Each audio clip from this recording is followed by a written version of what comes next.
Hello guys, আজ আমরা যে বিষয়টি আলোচনা করব সেটা হচ্ছে হাউ টু রাইট নোটিস, যে কিভাবে নোটিশ লিখতে হয় এবং সেই নোটিশকে আমরা কত ভাগে ভাগ করে দেখে থাকি এবং সেই নোটিশ লিখতে গেলে কোন কোন পয়েন্টের কথা আমাদের মাথায় রাখতে হয়, সেই সবগুলো বিষয় আজ আমি এই ভিডিওতে বলবো। তো শুরু করা যাক আমাদের আজকের ভিডিও। তো প্রথমেই আমাদের যেটা জানতে হবে যে অ্যাকচুয়ালি নোটিশ কী। নোটিশ মানে হচ্ছে একটা বিজ্ঞপ্তি, ঠিক আছে? তো যে কোনো একটা ভবিষ্যতে কিছু কাজ হবে সেটার জন্য যখন আমরা প্রেজেন্টে কোনো একটা জিনিস লিখছি যে সবাইকে জানানোর জন্য, তখন সেটা আমরা বিজ্ঞপ্তি আকারে আমরা সেটাকে বা নোটিশ আকারে আমরা সেটাকে বলে থাকি, ঠিক আছে? এই নোটিশকে আমরা দুটো ভাগে ভাগ করি, একটা হচ্ছে পাবলিক নোটিশ আর একটা হচ্ছে প্রাইভেট নোটিশ। পাবলিক নোটিশ মানে কি, যে for the public in general printed in the news paper or announce on TV etcetera.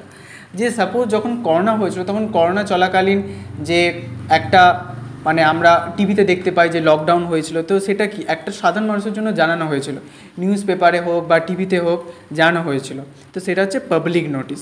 ওকে। আর প্রাইভেট নোটিশ মানে হচ্ছে যে for the limited number of people, club members etcetera, school notices fall in this category. যে একটা স্কুলে কোনো একটা জিনিস প্রোগ্রাম হবে, সেটা নিয়ে যখন হচ্ছে কোনো নোটিশ লেখা হলো, যেটা নোটিশ বোর্ডে ছাপিয়ে দেওয়া হলো, তখন স্টুডেন্টরা সেখান থেকে পড়ে নিল, বা অনেক ক্ষেত্রে শ্রেণীকক্ষে স্যারেরা গিয়ে নোটিশটা বলেন সবাইকে যে এইগুলো হবে আমাদের। তো অ্যাকচুয়ালি সেটা হচ্ছে পাবলিক নোটিশ, যার মধ্যে আমরা দেখতে পারি কোনো ক্লাব বা হচ্ছে কোনো ক্লাবের নোটিশও হতে পারে বা স্কুল নোটিশও হতে পারে, তো এই প্রাইভেট নোটিশ আন্ডারে পড়ছে।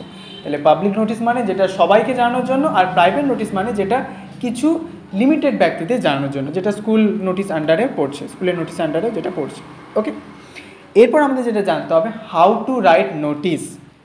ওকে, কীভাবে নোটিশ লিখতে বা হাউ টু রাইট নোটিসেস, কীভাবে অ্যাকচুয়ালি নোটিশগুলি লিখতে হয়, সেগুলো আজ আমরা এই যে পয়েন্টগুলো বলবো সেই 7টা পয়েন্টের উপর নির্ভর করে কিন্তু নোটিশ আমাদের লিখতে হয়।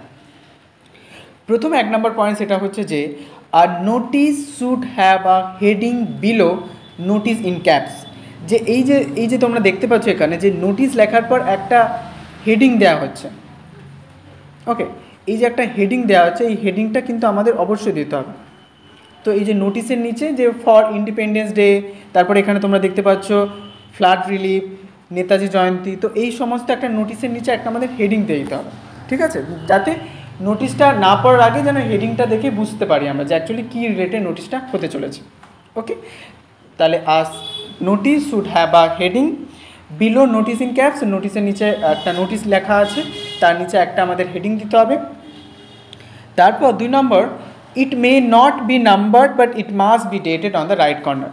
তো যদি স্কুলে হয় তো কত নম্বর নোটিশ, সেটা আমরা বাঁ দিকে এই যে নাম্বার দেখতে পাচ্ছ এই বাঁ দিকে লিখতে হয়। আর যদি সেই নাম্বারটাও না দাও, কিন্তু ডেট অবশ্যই দিতে হবে, যে কোন তারিখে অ্যাকচুয়ালি তুমি ডেটের নোটিশটা লিখছো, ঠিক আছে, বা সবাইকে জানাচ্ছ সে ব্যাপারটা। তাহলে ডেটেড যেই তারিখটা, সেই তারিখটা দেওয়া হয়ে গেল। 3 নম্বর যে পয়েন্ট সেটা হচ্ছে যে it should bear the signature dated of the person issuing it at the bottom right corner. যে এই যে রাইট কর্নার একদম নিচের দিকে যে ডান দিকে দেখতে পাচ্ছ, যে কার দ্বারা অ্যাকচুয়ালি এই নোটিশটা মানে অ্যাপ্রুভ হচ্ছে, সেই ব্যাপারটা কিন্তু তার নিচে সিগনেচার দ্বারা লিখতে হবে।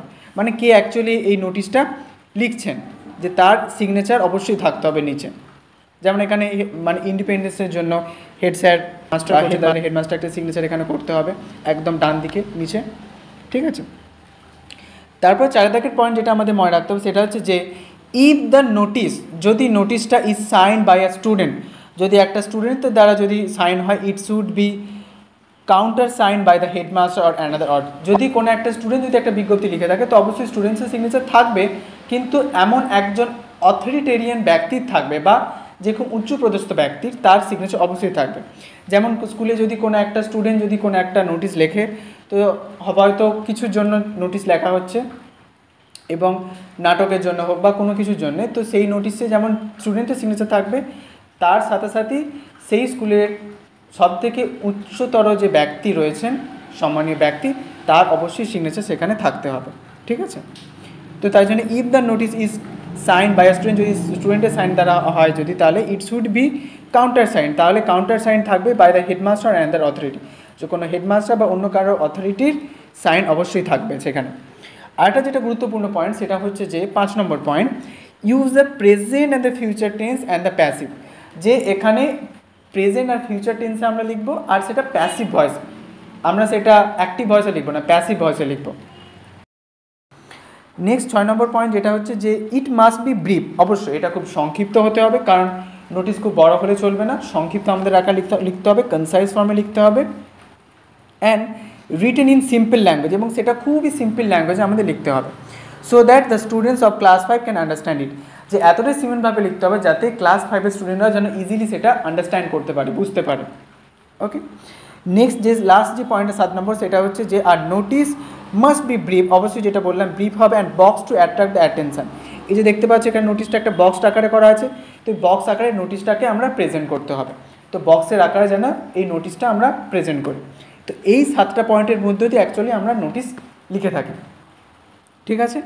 এবার নোটিসে অ্যাকচুয়ালি যদি আমরা স্কুল নোটিস লিখি বা প্রাইভেট নোটিস লিখি, তাহলে এখানে এই যে কিছু বিগিনিং দেওয়া আছে, the students are hereby inform that, যে স্টুডেন্টদের জানানো যাইতেছে যে our school is going to arrange, মানে আমাদের স্কুল একটা অ্যারেঞ্জ করতে চলেছে কিছু একটা জিনিস, ড্রামা হোক বা কিছু একটা জিনিস হোক, it is hereby notified, এবং এটা নোটিফাইড করা হচ্ছে সবাইকে, we are please to inform you that, এবং আমরা বেশ আনন্দিত টু ইনফর্ম ইউ দ্যাট, যে তোমাকে জানাতে পেরে এটা খুব আনন্দিত, তারপর বাকিটা জানানো হচ্ছে the undersign is please to inform that, তো এরকমভাবে অ্যাকচুয়ালি স্টার্টিংটা আমরা দেখে থাকি, ঠিক আছে। তো এই ছিল আমাদের আজকের ভিডিও, কীভাবে নোটিস লিখতে হয়। তোমাদের কেমন লাগলো যে ভিডিওটা অবশ্যই তোমরা কমেন্টে জানো, আর যদি তোমাদের কোথাও কোনো প্রশ্ন থাকে তোমরা কমেন্টে জানাতে ভুলো না যেন।